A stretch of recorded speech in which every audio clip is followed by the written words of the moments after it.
Good afternoon, class. My name is Merce Robinson, and I will be introducing you to the treaty for today's Class Senate activity. The African Nuclear Weapon-Free Zone Treaty, also known as the Treaty of Pelindaba, was the product of a 32-year effort seeking a nuclear weapon-free Africa. In 1964, at its first summit in Cairo, Egypt, the Organization of African Unity, OAU, formally stated its desire for a treaty ensuring the denuclearization of Africa.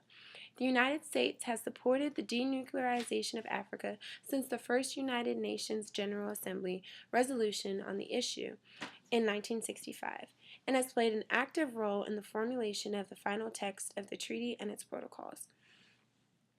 The treaty prohibits research, development, manufacture,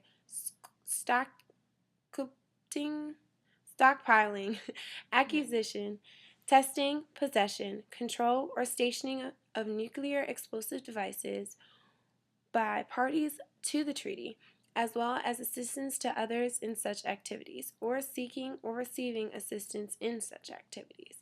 The treaty also prohibits parties from assisting or encouraging the dumping of radioactive wastes and other radioactive matter within the African zone, and it requires each party to implement or use as guidelines the provisions of the Bamako Convention with respect to the handling of radioactive waste. The treaty prohibits any armed attack against nuclear installations in the zone by treaty parties.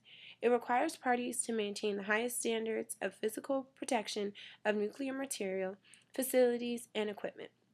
The treaty requires all parties to apply full-scope International Atomic Energy Agency (IAEA) safeguards to all their peaceful nuclear activities.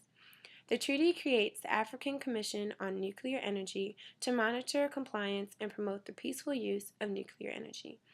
The treaty affirms the right of each party to decide for itself whether to allow visits by foreign ships and aircraft to its ports and airfields, explicitly upholds the freedom of the seas, and does not affect rights to passage, guaranteed by international law through territorial waters. Now, with this treaty, you will be divided up into two groups. One side will be the Republicans and the other side will be the Democrats.